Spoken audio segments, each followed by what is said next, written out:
a black female in, the defect house slave trade system, in the juvenile injustice system, is just as likely to be molested and raped in these today's systems as they were in the preceding systems, the systems that came in, 100 years ago, 250 years ago. So, and likewise, the slave trades that occurred from the Arab slave trade, the Asian slave trade, the German slave trade, the Portugal slave trade, the Australian slave trade, the British slave trade, the American slave trade. You are the Dutch slave trade. You have all these different slave trades of Negro people because, unfortunately, Negroes kept inviting these people into their villages, their towns, their cities, their kingdoms. And they still do today. They invite whites into their cities, into their homes, into they program their children that these whites are different from these whites. And then when they realize that they are once again caught up in a situation, by then it's too late.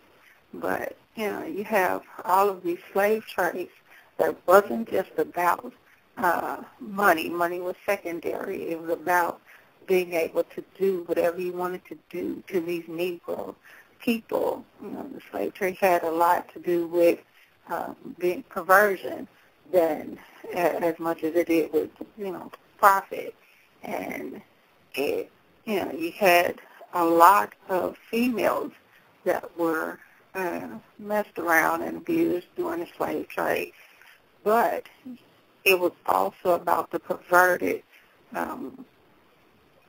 things that whites wanted to do to black males and young black boys, which they still do today. And so when a black male goes into the prison industrial complex, he is just as likely today to be accosted, abused, and violated as he was 150, 250, 350 years ago. And, that is part of the domination.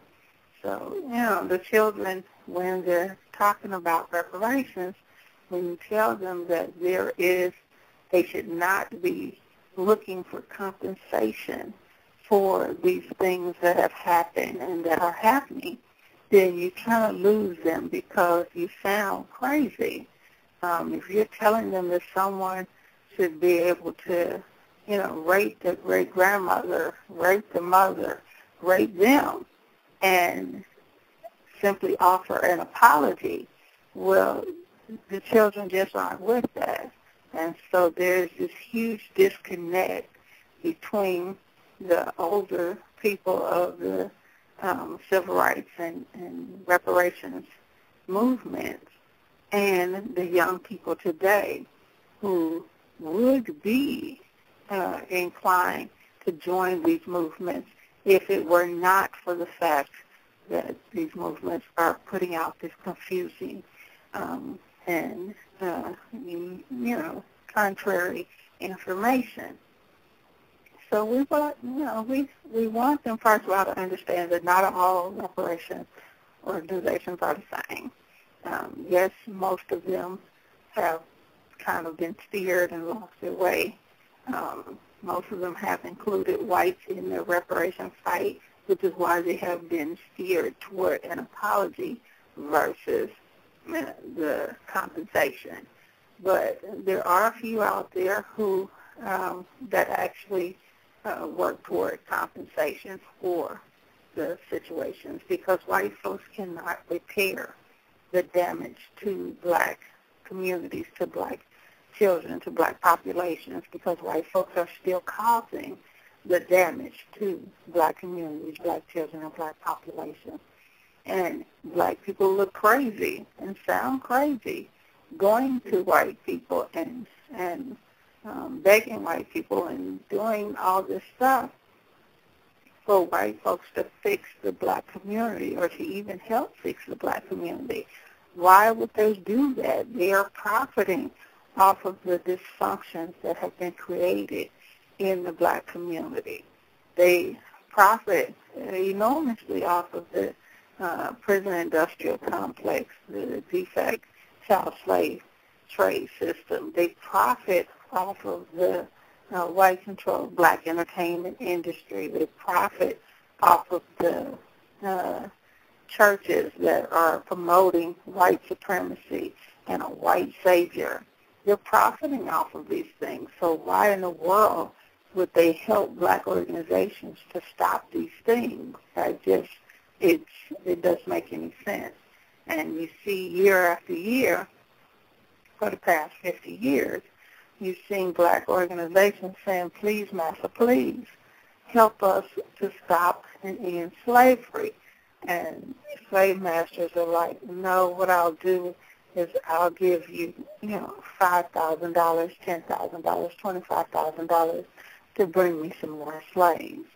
And so the Negroes feeling, like, well, if you can't beat them, join them, does just that. You got black preachers bringing black slaves to white saviors and white people and white churches. You got black civil rights people for the past 50 years that have brought Negroes to white organizations, white governments, white agencies. You have black entertainers that have brought millions of black children, black adults, to white corporations, white advertising companies to sell some of the most destructive things that have destroyed the black community. So today we're going to try and explain the initiative to the children.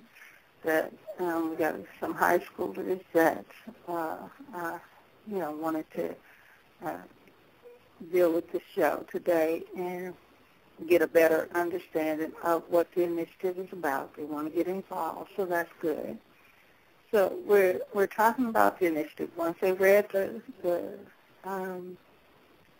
the bio for the show, you pretty much understand what it's about. We're going through the last names of black folks, and we're really breaking down why so many black folks have the last names of white presidents, why so many black folks have the last names of white CEOs and company owners and everyday white people, why so many black people have the last names of these different counties in the 50 states. You have people who, if they have a certain last name, they were owned. You automatically know they were owned by this particular county because this particular county was set up by this particular slave-owning family. And that's, back in the day, if your family was, if you had this white family and they had the most money in the area, they had the biggest plantation in the area, they had the biggest, factories or whatever in the area, then they could run for, they were usually the ones that ran for the city positions, the town positions, the county positions. And if they were very large, a family dynasty, if you will, of white slave owners, then they would basically own and fund the entire county. And so the county would be named after them. And any Negroes that were owned by them or by that county would have that last name of that slave-owning family or that slave-owning county. So, we have people run into black folks with the last name Butts, B-U-T-T-S, and it's automatic. I tell them, have you ever really looked into where your name comes from, where that last name comes from? And most are very surprised when they find out where their name comes from. So if you have anybody out there and their last name is Butts, Charles Butts, whatever, B-U-T-T-S. And, you got children that used to be picked on in school because of that last name. And, children can be ridiculous and cruel in school because they just don't know any better. But, I had a young man that was picked on in school because of his last name. And he, of course, has a last name, but B-U-T-T-S. And so I had to interrupt the children laughing and pointing.